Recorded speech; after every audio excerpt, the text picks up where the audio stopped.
Are you using video content in your marketing strategy? Do you want to start using video marketing but just don't know how to get started?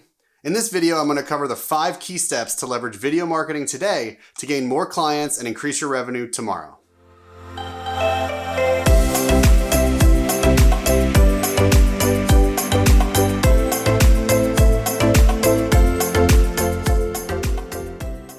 Hello and welcome to the channel. My name is JJ. I'm the founder of Changeover Media, where we help real estate professionals create predictable and sustainable revenue by leveraging the power of video marketing. Many business owners know they need to utilize video in their marketing, but they don't know how to get started. Or maybe you've gotten started with content creation, but you're not sure how to really make those videos work for you. In this video, I'm going to share with you 5 steps you can take to start leveraging video marketing today to consistently grow and expand your business. We'll cover why each step is important, and most importantly, tell you how you can implement these steps today. If this all feels a little overwhelming, stick around until the end of the video, where I'm going to share some ways you can get some outside help and a free step-by-step guide to help you through this process. If you've been leveraging video in your marketing and you found something that's helped you, share it with me in the comments below. I'm all about helping others grow their business and brands, and I'd love to hear of the creative ways that you found success. The first step we're going to talk about seems like a simple one, but it often gets overlooked. It's be authentic. And why is that so important? People spend on average 6 hours and 48 minutes per week watching online video. This means they are constantly watching and, unfortunately, judging content creators. It becomes very easy to spot when someone's putting on an act when you watch that much content week in and week out. Being authentic also makes you more relatable. A few creators I personally follow because of how authentic they are include Gary Vee, Philip DeFranco, and Matt D'Avella. All 3 of these creators are very true to who they are and are very authentic on camera. Gary Vee actually preaches that you should document instead of create, pushing people to show what they're doing inside of their business instead of constantly trying to create new content. Philip DeFranco does a pretty great job of being as unbiased as you can be when reporting on the news, but he still gives his own take and his own interpretation of it. With Matt D'Avella, he talks a lot about minimalism and his growth as a business owner and entrepreneur. But what he really talks a lot about is not just his successes, but his failures and his struggles. And that's something I very much love and relate to. If you want to talk about people being inauthentic, look no further than Instagram. So many people on Instagram post picture-perfect examples of their businesses and their lives, but we all know it's not true. No one's life is that perfect. Being able to show a glimpse behind the curtain when things aren't going their best is a powerful tool to really connect with your audience and show how you're able to grow and pivot as a business owner. Don't get me wrong, Instagram is great for that dopamine hit. People love eye candy posts, but don't forget to be vulnerable. So how could you put this in action today? Share a personal story on social media, add a personal touch to your next newsletter. Share a time where you were struggling and how you overcame that struggle. Any way to be authentic to connect with your audience. Tip number 2, be consistent. Consistency with your marketing is really important for 2 reasons. First, it's what the social media algorithms prefer, plain and simple. The goal of any platform is to keep users on that platform. So the more consistency you have and have people turning into and browsing your content, the more likely the algorithm is going to reward you for that. Secondly, being consistent forces you to get creative and constantly evolve. You have to be constantly thinking, what content am I putting out there? The more you do any task, the better you get at it, and creating content is no exception. Being consistent is really the only way to organically grow your following. You would actually be better off and see better growth by posting 1 video per week for 52 weeks than posting 52 videos over 30 days and then quitting. If you just dump content on social media, you're not getting that networking opportunity that consistency brings. By staying relevant in someone's feed, you're staying top of mind when they decide to take that next step. So how can you put this in action today? 2 of the best ways to do this are to schedule your content in advance and then batch create that content. By creating a content calendar, you are committing to what content you will post and when. It makes it much easier to create your content because you already have a plan. You're not trying to come up with content from scratch. Batching your content is the best way to produce lots of content in a short amount of time. It's especially helpful when you want to do a series such as guiding a client through the home buying process, or if you want to cover frequently asked questions that your clients have. So once you have a content calendar, block out a time and film that content back to back. That gives you multiple pieces of content to share without having to create something new every time a new post needs to go out. A great tip on how to schedule out all that content is to create theme days. For example, every Thursday could be your promotional or sales post day, and every other Tuesday you could share a client testimonial. The idea is to help you create content consistently. This leads me to the next step, creating a content strategy. This is incredibly important because it ensures that the content you're putting out aligns with your business and with your goals.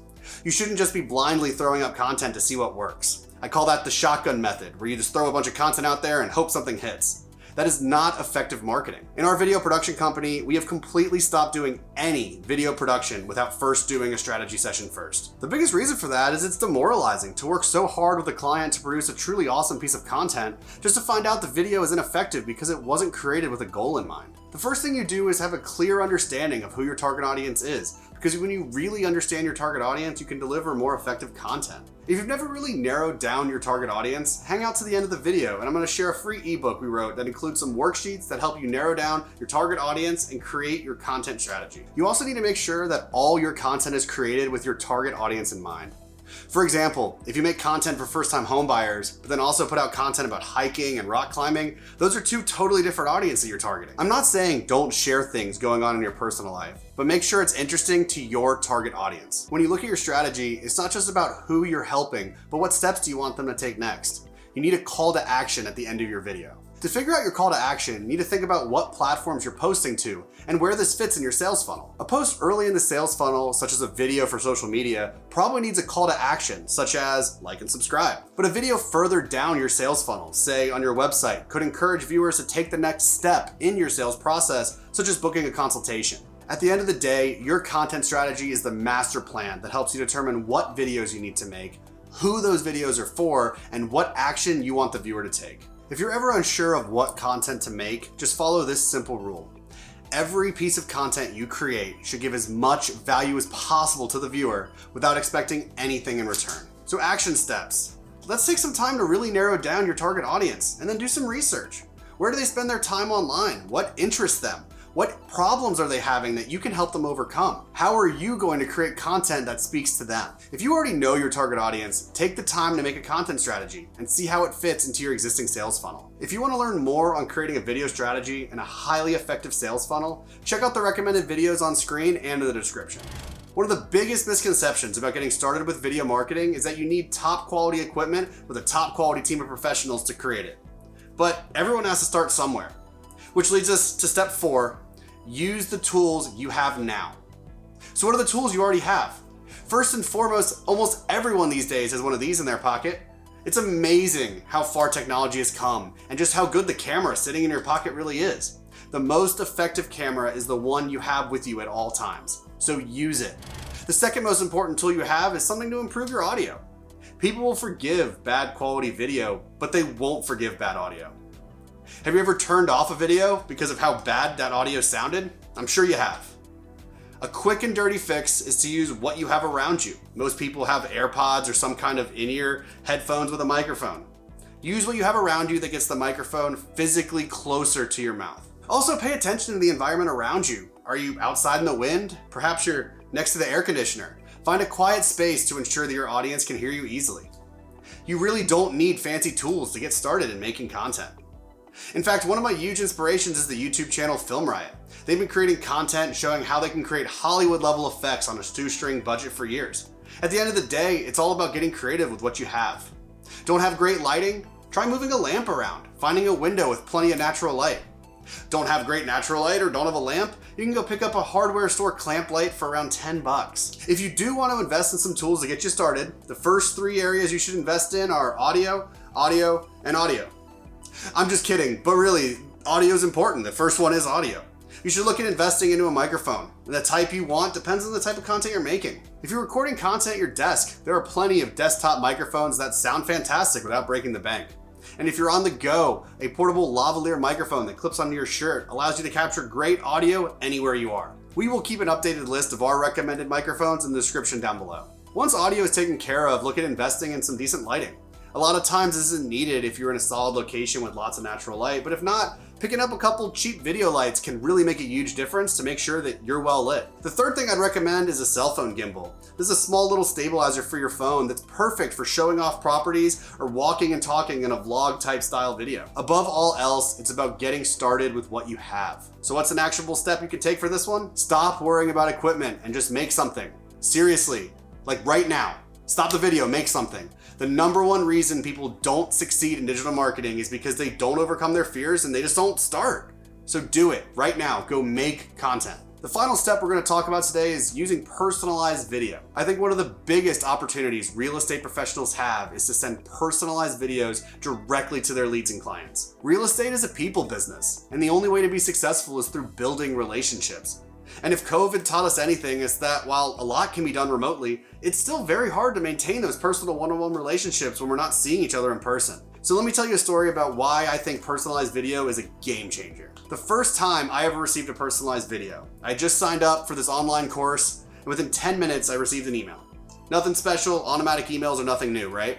The email started out, "Hey JJ," which as a marketer I know personalization in an email is easy. But what really floored me was the video in the email. It was from the creator of the course, and when I clicked play, he said, "Hey JJ, I just want to say thank you and personally welcome you to our community," and then proceeded to tell me what should I expect through onboarding. I was absolutely floored. It blew me away. I watched that video 4 times trying to figure out if he used some sort of AI to put my name in or how he edited it, but there was no other way to do it. He recorded that video just for me. Imagine giving your potential clients that same feeling. Having them just blown away that you spent the time to send them a personalized video saying thank you. It really adds a whole new dimension to your marketing. Not only does it impress your clients, but open rates on customized videos are through the roof. People love watching videos. Your average email open rate is 20 to 30%. Your average personalized video gets watched 70 to 80% of the time. It's a no-brainer. If you want people to listen to you, send them a video. Personalized video can also be a major time saver in 2 ways. First, it's a great way to physically show someone something. For instance, if you have a question about how to use your website or your app, you can record a video walkthrough and send them back, saving plenty of time and troubleshooting going back and forth, and it shows your clients that you care. The second way it saves time is that you can build a library of your frequently asked questions. Let's say, for example, you get a lot of questions about an earnest money deposit. You can record and save a video to your library explaining what it is and what your client needs to know about it. So then anytime you get a question asking what is an earnest money deposit, you just send them that video. Think about how much time it would save if you didn't have to answer the same questions over and over and over again. It's also great because it shows you were thinking ahead. You were able to predict the questions your client might have and create content to answer it. All of this will dramatically improve your client's experience working with you. So for the actionable step, we're going to talk about some options you can use to get started with personalized video today. In my opinion, the easiest to use is Loom. It's super simple, very user-friendly, and allows you to build and organize libraries of videos, making it great for team communications. But with it being so simple, there are some key features you might miss out on, especially on the sales and marketing side of things. All in all, I love Loom. I use it all the time, and it's a great place to get started. In the real estate industry, I think BombBomb is a fantastic option. It has the most integrations with the real estate industry specific CRMs, and it's a very robust platform. Another option to look into is Bonjoro, which is an amazing platform because you can build out complex workflows similarly to how you build out your sales funnel. A great example of this is you can have notifications sent directly to your phone. So let's say a client books a call with you. You then get a notification letting them know that so-and-so just booked a call and it's time to send them a video. It'll pull up a template and a script that you've already programmed in, pulls in all the relevant details about the person and the call, so all you have to do is press record and press send. This is great because there's something very powerful about not just getting a personalized video, but a timely personalized video. You can find links to all these apps in the description below. All right, so what have we learned today? The best thing you can do in your video marketing is to be authentic. Show some behind the scenes, share some vulnerable content, make sure your audience can see you as a human being just like them. Next, you want to make sure you're posting consistently with a content strategy in place. Know your target market, know your goals, and keep your content in line with both. Focus on using the tools you have to start creating content now. Today, posting any content is better than posting nothing. And lastly, use personalized video. Be in control of the individualized experience each and every one of your clients gets. We've covered a lot today. And even with the right tools and guidance, video marketing can be incredibly overwhelming. So let's quickly talk about a few ways you can get some outside help to make your video marketing endeavors a little more manageable. Creating video content can be intimidating, but you don't have to do it alone. Find some friends to help you record content, or find a colleague that you can make some content with. Here's an example. Do a Q&A session together, talking about questions that are relevant to both of your businesses. This allows you to tap into both audiences and allows you both to scale faster. This is a great idea, especially with vendors you frequently partner with, to give a different perspective and additional education to your audience. Having an ally or partner to help you along the way can help you stay motivated, help you maintain a regular creation and posting schedule. Another area where you can get some help is to have someone help you review or build your video marketing strategy. Video marketing is just one key to your overall marketing funnel, and making sure you have an efficient sales funnel is very important. You may want to bring in outside help to ensure your sales funnel and video strategy are aligned with your goals. Another area a lot of people tend to struggle with is on the video editing side. Oftentimes, the editing process is time-consuming and tedious. It involves a lot of software, maybe you're not familiar with it, and the reality is most people just don't enjoy doing it. Consider finding a video editor or a video editing service if you're just looking to free up some time or just don't want to spend the time learning the editing techniques. If you want more information on any of the topics we've covered here today, or if you want access to worksheets that'll help you develop your target audience and your video strategy, go to changeovermedia.com/ebook to download our free ebook, The 5 Steps to Leverage Video Marketing for Real Estate Professionals. If you're unsure of how to get started with video marketing, or if you need some help with your video strategy, I'd love to have a free discovery call with you. No strings attached, just answering any questions you have that I didn't answer here today. We can see if we're a great fit to work together. If not, hopefully I can at least point you in the right direction. If you're interested in a discovery call, go to changeovermedia.com/discovery. You can always shoot us an email as well at info@changeovermedia.com with any questions you may have. All the links I mentioned will be down in the description as well. So thanks for watching. I'll see you on the next one.